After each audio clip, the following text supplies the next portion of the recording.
So, as you could see, as of this recording, Zootopia has dropped 25% of the box office in its 6th weekend release. It's still in the top 3. Will probably still be in the top 5 next weekend when Disney opens their live-action Jungle Book. The picture's really resonating with people, and I'm very happy to see that because I think it's one of the greatest modern Disney animated movies.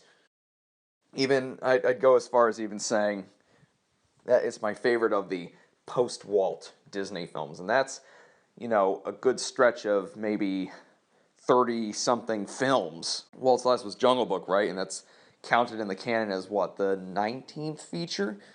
And Zootopia is number 55, so that's, it's about 36 movies out of 36 movies, animated movies made after Walt Disney's passing in 1966. Yeah. I really think Zootopia was a special movie in that there was world building, there was a really cool premise, there were characters that were so great and they had all these layers to them like any great Disney character. There, you know, it had a great sense of humor, but it also wasn't afraid to explore some darker waters. And what it had to say was quite nice. I really liked how they tied in the messages of bias and prejudice, even racism, media manipulation, political corruption, all into one movie for the whole entire family to enjoy. Like, it's one of those rare family films where it's just, you know, it's just great. It's a movie. It's not just some, you know, Sunday afternoon matinee, you know, that you take the family to go see. No, this is a grand, very special, you know, movie that has a lot to say, and it's really resonating and helping a lot of people, myself included. There were some things in the movie, I actually wrote about it on Tumblr, it just really hit me. Like, it hit home with me. And I'm just very happy about it. I was extremely satisfied. It completely lived up to my expectations and then some. It's also a film that also mixes genres like detective story, 48 Hours story, a sort of follow your dreams kind of story, you know, subverts a few things here and there. It's just all kinds of good. I don't want to spoil too much. You got to go see it if you haven't seen it. But I'm glad that it's going to cross $300 million at the domestic box office in a matter of days, and it's at $850 million plus worldwide. It's not even out in Japan yet, and it's still chugging in the other countries it recently opened in. I have a feeling it could make $1 billion. Maybe not make as much as Frozen, because Frozen is one of those, you know, once in a blue moon kind of juggernauts that made $1.2 billion. I don't think Zootopia is going to reach that, and it shouldn't have to, because it's already profitable and it's already huge anyways. I mean, I didn't expect it to go that high. I think my prediction was like 700 million maybe. It's pretty much left all the other non-Frozen recent Disney animation movies in the dust. It left Big Hero 6 in the dust, it left Wreck-It Ralph in the dust, it left Tangled in the dust. I'm just glad that Walt Disney Animation Studios is making great movies and is being rewarded for it. Because when Walt Disney Animation Studios started making their comeback with movies like Meet the Robinsons and Bolt and the Princess and the Frog, they weren't rewarded at the box office with those films, and other circumstances prevented those films from being huge hits, because they weren't good movies in my opinion. To me, those were the first three, like the sort of trilogy of films that brought Walt Disney Animation Studios back to glory. Tangled was the first box office hit that they had put out in the post-Eisner years, but I think the revival, quality-wise, started with Meet the Robinsons. Anyways, Zootopia. So that, I'm not going to go by studio. I'm not going to move on to, you know, I'm not going to move into talking to Moana. I'm going to go in chronological order of when all the studio's movies are coming out, because every time I do an animation ramble, I only do like Disney, Pixar, DreamWorks, and I don't really talk about the other studios much. So the next big animated movie is Ratchet and Clank, and Ratchet and Clank based on the Insomniac game series of the same name, and I've actually never really played the Ratchet and Clank games, but I plan to redeem that sin very soon because everything I've seen in the Ratchet and Clank games I really like. It seems like it's set in a really creative, really cool world with all these creatures and everything. And those are the kinds of stories I write. I played its brother series, Jak and Daxter, which is made by Naughty Dog, and Jak and Daxter had a huge influence on my own writing because I write original stories myself. I feel so bad that I've never played I've played Up Your Arsenal years and years ago, but I've never really played a Ratchet and Clank game, so I plan to redeem that sin soon, get the collection for PS3 or PS4 or whatever, and maybe get the new one when it comes out. But I want to, you know, do all the games in the series first before this reboot, because this game is coinciding with the full reboot of the series. Ratchet and Clank, I don't know much about the plot, but it just looks very, zany and very imaginative, and I just want to see it for that reason. And I want to see animation tackle more video games because, video game movies have a sort of bad track record, and I think that's because it's kind of a combination of two things. The movies being made weren't of high quality, and they were also movies that people didn't want to see. There were some exceptions, like the Angelina Jolie Tomb Raider movie. That did very well. It had whatever it was in it to appeal to the public. And then, you had stuff like Doom. You had stuff like you had stuff like that. But you also had like Prince of Persia, which if it hadn't cost so much money, it actually would have made a decent profit. But video game movies, I think, are kind of hard to nail because how do you translate? I mean, this is from my own personal opinion. How do you translate an interactive experience to a film narrative and, leave the audience enthralled? Because you want to tell a story, not show something that the audience wants to play but can't play. We got a couple video game movies coming out this year. Aside from Ratchet and Clank, there's the Assassin's Creed movie, and that could be really good if done right. We also have Warcraft coming out in June, which could be really good too. Warcraft especially, because Warcraft is being directed by Duncan Jones, who directed Moon and Source Code. I've never seen Moon, but Source Code, that was a really good sci-fi time travel movie, so I think Warcraft could be very good because it's got a good director behind it. It's also being made by Legendary Pictures, and Legendary Pictures, they specialize in those sort of fanboy pictures, quoting somebody else. Movies for, people who love video games and people who love fantasy and, geeky stuff. I'm glad that Legendary Pictures gets to make these kinds of movies, and Warcraft actually does look and sound all right. I mean, I just hope that Universal actually, puts their all into marketing the movie and makes it look appealing to non-gamers and people who don't know what World of Warcraft is. So if that and Assassin's Creed do well, we could see a new boom in video game movies. But I'd love to see more animated movies because I think video games and animation, the animated feature medium, they go hand in hand. Like, I'd love to see an animated Mario movie, and one that totally makes up for the 90s one. I'd love to see an animated Legend of Zelda movie. I'd love to see an animated Crash Bandicoot movie. Crash Bandicoot and Spyro were two franchises that I grew up on, and I still love the original PlayStation trilogies to this day. They need to make movies based on those. I mean, this year is Crash Bandicoot's 20th anniversary, and supposedly they're going to bring him back for a new game or a full-on reboot. But, rumors are rumors. That image that was going around with Crash, I think that was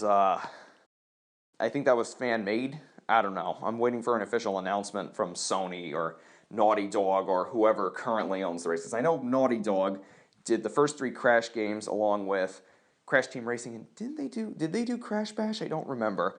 And then they moved on and created Jak and Daxter, and then after doing the Jak and Daxter trilogy plus the racing game, they moved on, and then they did Uncharted, and then they did Last of Us. I like that Naughty Dog has tried different genres with every game series they've done. They've really experimented. But after Naughty Dog left Crash, results were kind of mixed for some. And I can't really say much because I've only played 2 post-Naughty Dog Crash games. Crash Wrath of Cortex, which wasn't as bad as some people thought. It was just mostly kind of It felt sort of like a carbon copy of Crash Bandicoot Warped, but without any of the magic of that game. Although it does have some cool moments, like, if I remember correctly, there's a level where you're in a Jeep and you're being pursued by rhinos. I'm like, that's pretty cool, but Crash Bandicoot Warped was the top of the mountain for the series, and it just felt like it was trying to copy it. Whereas Twinsanity, which was released in 2004, that was better. I thought Twinsanity was actually a pretty strong post-Naughty Dog Crash game in that it sort of played with some ideas, and sometimes you had to play as Cortex, sometimes you had to play as Crash and Cortex, and how they were like kind of fighting each other, yet inadvertently making it through the level. I actually kind of like that idea a lot, like 2 people fighting, and little do they know that while they're fighting, they're pretty much going on this adventure. It kind of reminds me of Rob Walker, brother of Doug Walker, Nostalgia Critic, when he said when they did the full thoughts on the Tom and Jerry movie, Rob said, it should be like a sort of, I think that, if I recall correctly, this is how he worded it. It should be like Mad Max Fury Road, kind of like a Wile E. cartoon, a Wile E. Coyote cartoon where Tom and Jerry are fighting each other and they don't notice as they're fighting each other, they're driving the plot of a movie or they're making all these things happen. It's kind of like a sort of Buster Keaton kind of thing, or the climax of The Thief and the Cobbler, where the thief is walking through the destruction of the war machine, and little does he know that this machine is collapsing all around him, which is pretty much the climax of the movie. All he's after are the golden balls, and he's just walking through this war machine that's collapsing. It's kind of Buster Keaton-esque. I'd like to see, that's what I liked about Crash Twinsanity, and that it was a game where Crash and Cortex fought, and yet made it through this big journey as they were doing so. Like when they're beating each other up in a ball and they're rolling down like a snowy hill, or they're both trying to yank the crystal from each other. I'm getting ahead of myself here because I was supposed to talk about the Ratchet and Clank movie, but yes, I hope that Ratchet and Clank is something of a success. I don't think Focus is really putting that much marketing oomph into it. But I would really like to see it do moderately well, so it at least convinces other studios, hey, maybe we should adapt video games too. I'd love to see Nintendo, because I know Nintendo's kind of, from what I understand, you could correct me if I'm wrong on this, from what I understand, Nintendo is still scarred from how bad the 1993 Super Mario Brothers movie was, and how executive meddling really took what was supposed to be a decent movie and just ruined it. But I would love to see a good animated Mario movie, or a good animated Zelda movie. Heck, there's so much they could do. I think they could do a Star Fox animated movie. There's so much potential in these stories to bring to the big screen through feature animation. But only time will tell. But hopefully Ratchet and Clank is something of a success, and it looks like fun. I will see it. So that'll open April 29th. The studio that made it is Blockade, and also Rainmaker Entertainment. After that comes another, arguably video game-based movie, the Angry Birds movie. Now, the Angry Birds movie is probably the last thing feature animation needs right now, but I'm going to tell you, I'm actually looking forward to it. When they announced it, I was like, okay, how are you going to make a movie out of that? It's a game where you take, these birds without legs or wings and you just slingshot them into pigs. It's like, well, I guess they could do a little story, birds versus pigs. And it seems like they actually, took such a bare bones premise and really, made something fun with it. It's being directed by Clay Kaytis and Fergal Riley. Clay Kaytis is a veteran Walt Disney Animation Studios animator, and Fergal Riley is a veteran storyboarder who worked on films like The Iron Giant. So that's a very good combination right there. And if you watch the trailer, it looks very fun and very cartoony, and the animation looks pretty crisp for something made for about $80 million. It's a collaboration between Sony ImageWorks and Rovio, the studio that created Angry Birds. So it's a half American, half Finnish animated film. I recommend watching the international trailer if you haven't seen anything for this movie yet, because the international trailer shows just how fun and how cool this movie could be. Again, it seems like something so corporate, yeah, let's make an Angry Birds animated movie. That's the big app right now, even though Angry Birds arguably waned 4 years ago.